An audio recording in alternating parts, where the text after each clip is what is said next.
1986, there was a catastrophic nuclear accident that happened in Soviet Union and Russia. There are far-reaching effects from the radioactive fallout. My selection today is a cutting from Voices of Chernobyl, which is an understanding of one girl's understanding of what happened at Chernobyl. There was a black cloud and a hard rain. The puddles were yellow and green, like someone had poured paint onto them. They said it was the dust from the flowers. Grandma made us stay in the cellar. She got down on her knees and she prayed. And she taught us how to pray too. Pray. It's the end of the world. It's God's punishment for our sins. My brother was 8 and I was 6. What sins have we committed to deserve this? Soldiers came for us in cars. They were saying things like de-evacuation and isotope. One soldier was chasing after a cat.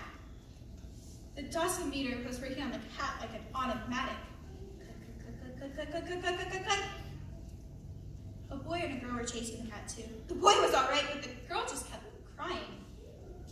I won't give him up, she yelled. Run away, girl. Run away. But the soldier had a big plastic bag.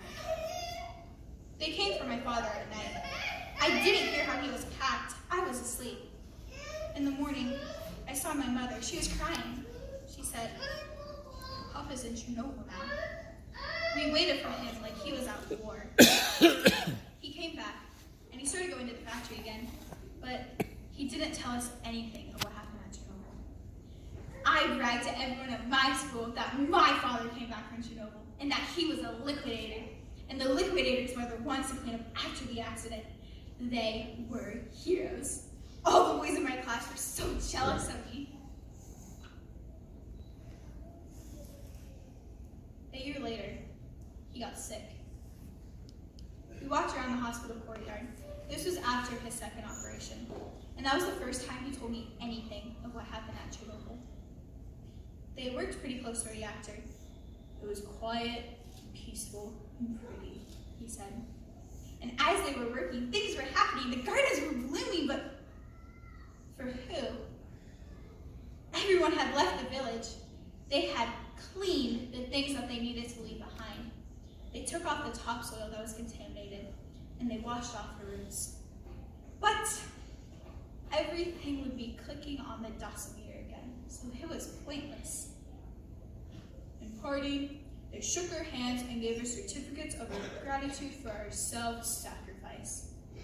My father talked and talked and talked. The last time he came back from the hospital, he said to me, if I stay alive, no more physics or chemistry for me. I will leave the factory. I'll become a shepherd. We both laughed at this joke. My mother and I are alone now. I am 12 years old, and I am an invalid. The mailman brings 2 pension checks to my house, one for me and one for my granddad. When the girls in my class found out that I had cancer in the blood, they were afraid of me. They wouldn't sit next to me, they wouldn't talk to me. They looked at me like I was a freak. The doctor said I got sick because my father worked at Chernobyl. I loved my father.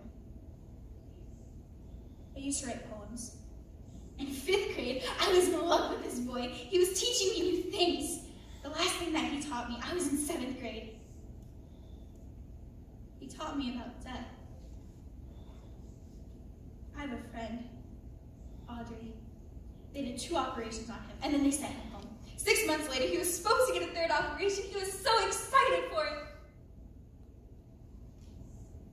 He hanged himself in an empty classroom when everyone had gone to gym class. The doctor said he couldn't go to gym class because it would have killed him if he would have ran. Audrey used to say, we'll die and we'll become science. Kayan said, we'll die. Everyone will forget us. Roxana said, when I die, don't bury me in the cemetery. I'm afraid of cemeteries. All that is there are dead people. I say, bury me in the field, so when I look out, I can see all my friends and I can watch over them.